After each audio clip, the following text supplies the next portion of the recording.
आज सरकार की जो मंशा है, ये जो बैंकिंग सेक्टर को मीन्स प्राइवेटाइजेशन करने का मकसद ही यही है कि शाखाएं थोड़ा सा कम हो जाएंगे। एकता के साथ हम लोग इसका प्रतिवाद करेंगे और इस प्राइवेटाइजेशन को जरूर रोक के दिखाएंगे। जोरदार आंदोलन करना पड़ेगा, आंदोलन का मात्रा बढ़ाना पड़ेगा और हम लोग आखिरी दम तक करेंगे, लड़ेंगे।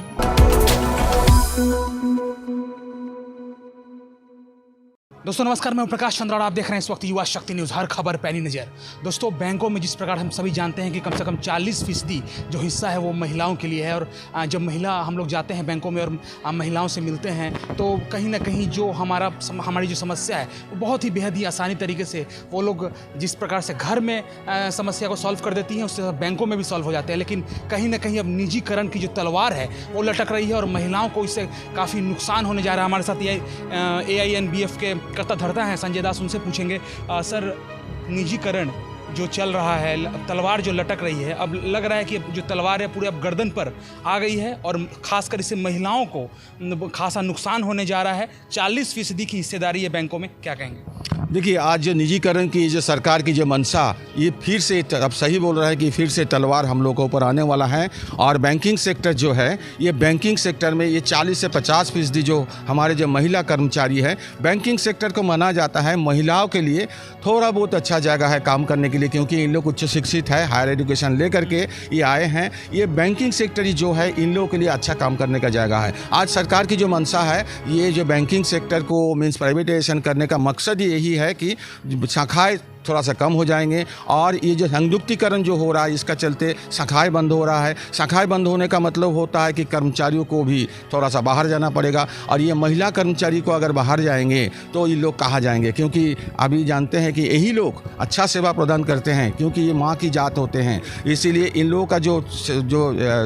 ये रवैया रहता है लोगों का मीन्स कठिनाई को सामने करने का, ये कोई पुरुष कर्मचारी से भी ज़्यादा होते हैं। आज देखिए, इन लोग भी हमारे ये जो आने वाले दिनों में हम लोग जो शपथ लिए हैं, ये जो आंदोलन को आगे बढ़ाएंगे, इसमें इन लोग पूरे भाग लेंगे और ये कैसे और इनका भागीदारी और बढ़ाया जा सकता है, इसी मकसद से आज ये कन्वेंशन बुलाया गया है और इसमें इन लोग कुछ रिजोल्यूशन लेंगे ताकि कैसे वर्क लाइफ बैलेंस को भी ठीक ठाक रखते हुए भी हम आंदोलन में भी शामिल हो सकते हैं। वोमेन कन्वेंशन के बारे में पूछेंगे, लेकिन लाख रुपए की बात यहाँ पर यह है दादा कि महिलाओं के लिए सेफेस्ट जो जगह है वो बैंक माना जाता है। कहा जाता है कि अगर किसी लड़की की नौकरी अगर बैंक में हो जाए तो उसके पूरा जो परिवार है, उसका जो ससुराल है, वो पूरी तरह से आश्वस्त हो जाता है कि अब सुरक्षा को लेकर कोई तरह की दिक्कत नहीं है, वो टाइम पर घर से जाएगी और टाइम से आएगी। अब निजीकरण की तलवार लटक रही है, छटनी की तलवार लटक रही है। अब अगर इन्हें हटा दिया जाता है, अगर इन्हें छांट दिया जाता है, अगर दूसरी जगह पोस्टिंग कर दी जाती है तो ये लोग कहाँ जाएंगे, आप बताइए थोड़ा। ये देखिए, एक्चुअली ये लोग महिला कर्मचारी हैं, फिर भी ये कोई सुविधा लेना नहीं चाहती हैं, क्योंकि ये वुमेन वो जो एम्पावरमेंट जिसको कहते हैं उसके तहत इन लोग का कोई मीन्स इनका जगह में मीन्स कोई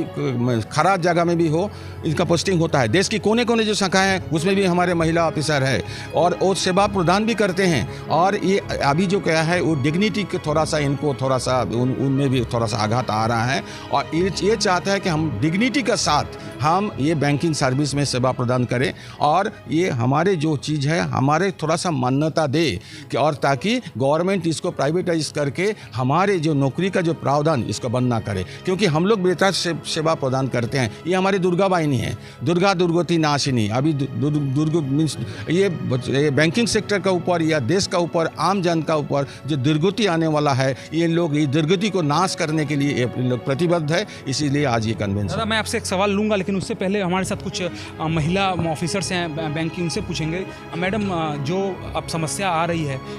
आप महिलाओं के लिए सेफेस्ट माना जाता था बैंक जो डेस्टिनेशन है, अब जब प्राइवेटाइजेशन की बात की जा रही है, तलवार से गर्दन काटने की बात की जा रही है, अब छटनी की बात की जा रही है, तो क्या होगा आप लोग?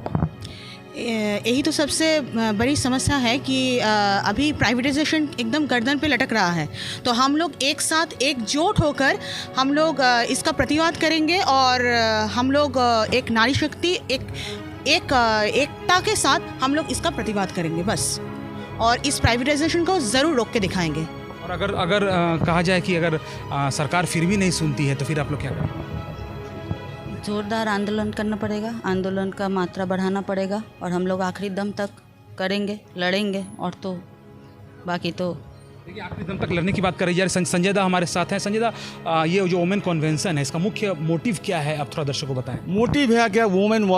एम्पावरमेंट, और ये जो नारी शक्ति है, ये नारी शक्ति को ये थोड़ा सा ये शक्ति को और शक्ति प्रदान करना, और इन लोग अगर एकजुट होते हैं, आज जो कन्वेंशन का मकसद है कि उन लोग एकजुट होकर के वो शपथ ले रहा है, ये हमारी नारी शक्ति को और ज़्यादा उभर के आना चाहिए। हमारे जो आने वाले दिनों में जो आंदोलन है, ये आंदोलन को आगे बढ़ाने के लिए। जो सरकारी अमला जो देख रहे हैं इस वक्त, जो सरकार के जो लोग देख रहे हैं, और लगातार नई बिल, काला कानून जो सगुफे छोड़े जा रहे हैं, उनको क्या कहेंगे आप? देखिए, काला कानून जो छोड़ा जा रहा है, मैं तो हमेशा आप लोगों के पत्रकार लोगों को मैं ये सवाल पूछता हूँ, ये जो काला कानून का सपक्ष पक्ष में एक भी आपको कारण दिखाइए जो कि देश की, अगर ये बैंक अगर प्राइवेट हो जाता है तो आम जनता का क्या सुविधा होगा, क्योंकि ये देश अगर प्राइवेटाइजेशन होता है, इसमें क्या क्या असुविधा होगा ये तो हम लोग हर टाइम बता रहे हैं। इसमें आरक्षण खत्म हो जाएगा, इसमें बेकारी बढ़ेगा, इसमें आपका एम्प्लॉयमेंट जनरेशन कम हो जाएगा, इसमें आपका कस्टमर जो सर्विस है इसमें कटौती आएगी, कस्टमर सर्विस और कॉस्टली हो जाएगा, और जो छोटे वर्ग के, जो मध्यम वर्ग के, जो प्रांत वर्ग के जो लोग छोटे मोटे लोन ले करके जो काम धाम करते हैं, उनके भी बहुत सारे असुविधा होगी। और अभी देख रहे थे कि हम लोग ग्राम सभा कर रहे हैं, एक ग्राम सभा में हम लोग जा रहे हैं तो 2000 से 2500 ग्रामीण महिलाएं आकर के जुट रहे हैं, और एक साथ हम लोग का साथ नारा लगा रहा है कि हम लोग ये प्राइवेटाइजेशन नहीं होने देंगे, क्योंकि आज जो ग्रामीण जो अर्थनीति है, ये ग्रामीण अर्थनीति का बुनियाद जो है, ये मीन्स लेडीज़ का ऊपर है, वुमेन के ऊपर है, क्योंकि ये जो स्वनिर्भर गोष्ठी है, सेल्फ हेल्प ग्रुप है, आज किसी गांव के, इंडिया के किसी जगह में, गांव में जा करके आप पूछ लीजिए, जो ग्रामीण अर्थनीति को किसको हाथ में पकड़े हुए हैं, वो है महिलाएं। और हमारे आज भारत में 6,25,000 गाँव हैं, उसमें अभी भी मीन्स आज़ादी का 75 साल का बाद भी अभी सिर्फ आपका 50,000 गांव में अभी बैंक का शाखाएं हैं, और ज़्यादा बैंक में, गांव में हमारे शाखाएं होनी चाहिए, ताकि ये हर गांव में ये स्वनिर्भर गोष्ठी हो जाए, ताकि ये देश का प्रगति में इन लोग भाग ले पाए। बहुत अच्छे संजय दा ने बहुत बड़ी बात कही है। और दर्शकों, हम सभी जानते हैं कि घर का बेलन से लेकर बैंकों का जो कलम है, वहाँ तक चलाने की जिम्मेदारी जो है वो महिलाओं पर है। और कहते हैं कि जिस घर की बागडोर महिला के हाथ में होती है, जिस राज्य की बागडोर महिला के हाथ में होती है, और जिस बैंक की बागडोर महिला के हाथ में होती है, वो बैंक, वो राज्य और वो घर आसानी से चलता है। लेकिन पता नहीं जब निजीकरण हो जाएगा तब इन महिलाओं का क्या होगा। आप लोग देखते रहिए युवा शक्ति न्यूज़, हर खबर पैनी नजर। अपने इलाके की खबरों को जानने के लिए युवा शक्ति चैनल को सब्सक्राइब करें।